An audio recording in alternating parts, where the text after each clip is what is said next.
Intouchables, released in 2011, is exactly that kind of film. It's not just a movie, it's an experience, a celebration of life, and one of the most unexpectedly uplifting journeys you could ever take through storytelling. If you've never seen it, let me tell you why it absolutely deserves a place not just on your watch list, but in your heart. The story itself is deceptively simple. At the center, we have Philippe, a wealthy French aristocrat who becomes a quadriplegic after a paragliding accident. His life is defined by luxury, yes, but also by limitations that come with being confined to a wheelchair. And then enters Driss, a young man from the projects, straight out of the Parisian banlieues with no real interest in caregiving. He just shows up to get a signature proving he applied for a job so he can keep his unemployment benefits. It sounds like the setup for a clash, right? Two men from completely different worlds.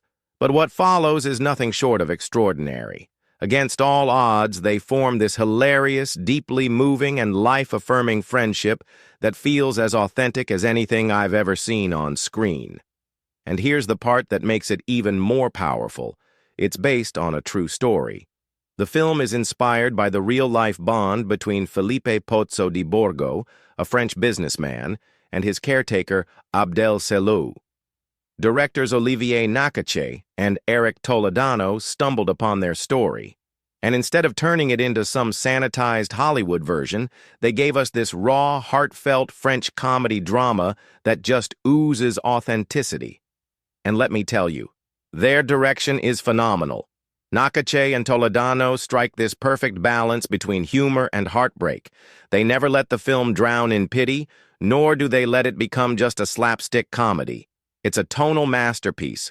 1 minute you're laughing so hard at Driss dancing to earth, wind and fire in the middle of a refined Parisian gathering, and the next you're holding your breath at the quiet pain in Felipe's eyes when he feels society looking at him as less than human. That balance is what makes this film special. Now let's talk about the cast, because honestly, this is where the magic really happens. François Cluzet plays Philippe with this understated elegance.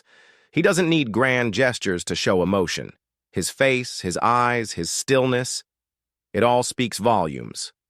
But then there's Omar Sy as Driss, and oh my God, what a performance.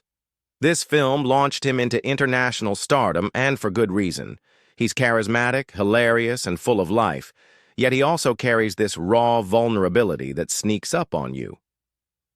The chemistry between Cluzet and Sy is lightning in a bottle. It feels real, unscripted. Like these two men were meant to collide in each other's lives. It's the kind of screen partnership you don't forget, and the numbers back it up.